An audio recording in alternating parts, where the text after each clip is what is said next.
तो किसी ने कहा बिना कलश के प्राण प्रतिष्ठा कैसे होगी? किसी ने कहा बिना कलश के प्राण प्रतिष्ठा कैसे होगी? किसी ने कहा जब चुनाव ही प्राण हो तो सोचो कौन सी प्रतिष्ठा दांव पे लगी होगी। लोग तो कुछ कहेंगे, लोगों का काम है कहना, आप जन की बात मत सुनना, सिर्फ मन की बात करना। महामहिम राष्ट्रपति जी ने राम मंदिर के निर्माण की बात की और मर्यादा पुरुषोत्तम प्रभु श्री राम, हमारे राम लल्ला जो विराजमान हुए, उसके लिए मैं समूचे देश का अभिनंदन करता हूं और उसी के बारे में कुछ पंक्तियां कहकर मैं अपनी वाणी को विराम दूंगा। अध्यक्ष महोदय, जब राम लल्ला की प्राण प्रतिष्ठा की बात आई तो किसी ने कहा बिना कलश के प्राण प्रतिष्ठा कैसे होगी? किसी ने कहा बिना कलश के प्राण प्रतिष्ठा कैसे होगी? किसी ने कहा जब चुनाव ही प्राण हो तो सोचो कौन सी प्रतिष्ठा दांव पे लगी होगी। लोग तो कुछ कहेंगे, लोगों का काम है कहना, आप जन की बात मत सुनना, सिर्फ मन की बात करना। फिर भी खुश थे हम 500 साल का सपना जो पूरा हो रहा था, हमारे अंदर का हिंदू भी पूरी तरह से जाग गया था। तो चल पड़े अयोध्या की ओर, राम लल्ला की दर्शन की आस लगाए। चल पड़े अयोध्या की ओर, राम लल्ला के दर्शन की आस लगाए। जो सामने नजारा देखा वो देखकर दंग रह गए। वो 3 मंजिले, 400 खंबे, 32 सीढ़ियां, जय श्री राम का नारा लगाते हुए हम सीढ़ियां चढ़ने लगे। राम लल्ला से क्या गुहार लगाए ये सोचने लगे। पहली सीढ़ी पर याद आई महंगाई, पहली सीढ़ी पर याद आई महंगाई, दूसरी पर देश में बढ़ती बेरोजगारी, तीसरी पर पत्रकारिता की चरण चुंबकता, चौथी पर सेंट्रल एजेंसीज की संदिग्ध भूमिका। हर सीढ़ी पर कुछ न कुछ याद आ रहा था, हर सीढ़ी पर कुछ न कुछ याद आ रहा था। कहीं 15 लाख का जुमला, कहीं किसानों का आक्रोश था, कहीं महिला कुश्तीगिरों की वेदना थी, कहीं सालाना 2 करोड़ रोजगारों का वादा था, कहीं बढ़ती सांप्रदायिकता थी, तो कहीं चुनिंदा पूंजीपतियों पर मेहरबान हमारी सरकार का चेहरा था। इस वास्तविकता ने झंझोड़ने के बाद भी हम अंधभक्तों की तरह चलते गए। होश तो तब संभाला जब राम लल्ला के दर्शन हुए। हमें नतमस्तक देख राम लल्ला मुस्कुराते हुए बोले, हमें नतमस्तक देख राम लल्ला मुस्कुराते हुए बोले, मैं कल भी था, आज भी हूं, कल भी रहूंगा। जितना इस मंदिर में हूं उतना ही तुम्हारे मन में रहूंगा। लेकिन याद रखना हमेशा मैंने त्रेता युग में रामराज जलाया था, तुम कलियुग में जीते हो जहां संविधान ने गणराज जलाया है। धर्म समाज का किनारा जरूर है, धर्म समाज का किनारा जरूर है, लेकिन देश एक बहती धारा है। किनारे को धारा के बीच में लाया तो प्रवाह अड़ जाता है, प्रगति के पथ से हट जाता है। इसलिए धर्म का ठेकेदार नहीं, पहरेदार बनना चाहिए। इसलिए धर्म का ठेकेदार नहीं, पहरेदार बनना चाहिए।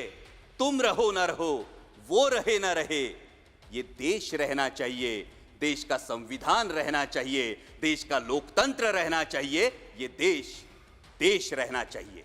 जय हिंद, धन्यवाद। राष्ट्र न सिर्फ इमारतों से बनता है, न सिर्फ पुलों से बनता है, न सिर्फ बजट के आंकड़ों से बनता है, न इंफ्रास्ट्रक्चर से बनता है। राष्ट्र बनता है उसके देशवासियों से, इंसानों से और उनके दिलों में पनपते देशभक्ति के जज्बे से। और इन देशवासियों की परिस्थिति क्या है? हर देशवासी चाहता है अध्यक्ष महोदय कि वो एक भयमुक्त वातावरण में अपना जीवन व्यतीत करे, लेकिन मेरे चुनाव क्षेत्र में ऐसी परिस्थिति नहीं है। नेशनल वाइल्ड लाइफ सर्वे का अगर हम रिपोर्ट देखें तो उसके अनुसार मेरे चुनाव क्षेत्र में 400 से 500 लेपर्ड्स का अधिवास है। और मेरे चुनाव क्षेत्र में दिन में 3 फेज लाइट नहीं होती, इसलिए रात में खेत को पानी देने के लिए जाना पड़ता है और आए दिन किसी न किसी पर लेपर्ड का हमला होता है। आज तक 18,000 मवेशियों का नुकसान हुआ है। 20 से 25 लोगों ने पिछले साल में अपनी जान गंवाई है। और अभी जुन्नर फॉरेस्ट विभाग ने महाराष्ट्र सरकार को एक प्रस्ताव भेजा है, जो इकलौता सोल्यूशन है वो लेपर्ड रिप्रोडक्शन कंट्रोल का सोल्यूशन है। और इसके लिए मैं नियमित तरीके से मंत्रालय से भी गुजारिश कर रहा हूं और मेरी ये गुजारिश है कि मंत्रालय इस पर संज्ञान ले और लेपर्ड रिप्रोडक्शन कंट्रोल करे और मेरे चुनाव क्षेत्र में दिन में 3 फेज लाइट देने का निर्देश राज्य सरकार को पारित करे। महामहिम राष्ट्रपति जी ने अपने अभिभाषण में गरीबों के लिए मकान की बात की, जो निश्चित ही सराहनीय है। लेकिन मेरे चुनाव क्षेत्र में अध्यक्ष महोदय 1.5 से 2 लाख लोग ऐसे हैं, वो रहते तो पक्के घरों में हैं, लेकिन उनके घर अनऑथोराइज करार दिए जा रहे हैं, और वजह है दिघी एम्यूनिशन डेपो की वजह से लगा हुआ रेड जोन। महामहिम राष्ट्रपति जी ने कानूनों में सुधार की बात की, और समय के साथ हर किसी को बदलना चाहिए।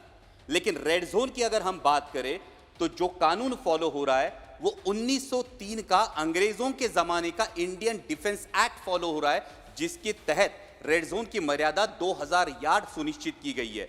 लेकिन 1970 का जो स्टैक रेगुलेशन है, स्टोरेज टेक्निकल एक्सप्लोजिव कमिटी का जो रेगुलेशन है यूनाइटेड नेशंस का, वो हमारे देश ने अडॉप्ट किया है, जिसके अनुसार 200 से 500 मीटर ही रेड जोन की मर्यादा होनी चाहिए।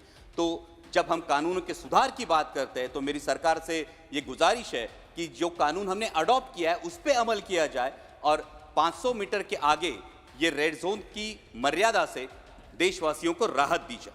महामहिम राष्ट्रपति जी ने अपने अभिभाषण में एग्रीकल्चर एक्सपोर्ट की बात की, और विकसित भारत के जो 4 स्तंभ हैं उन्होंने किसानों का जिक्र भी किया।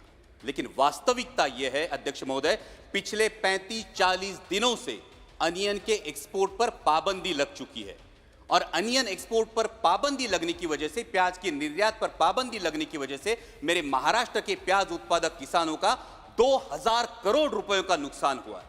और इस पाबंदी की वजह से भला हो रहा है पाकिस्तान के किसानों का, क्योंकि मिडिल ईस्ट का मार्केट हो, यूरोप का मार्केट हो, ये पूरा पाकिस्तान अनियन ग्रोअर फार्मर्स के हाथ में चला गया है, और पाकिस्तान के किसानों को उनके प्याज का दाम मिल रहा है, लेकिन मेरे किसान को अपना प्याज 8 से 10 रुपए किलो के दाम में बेचना पड़ रहा है।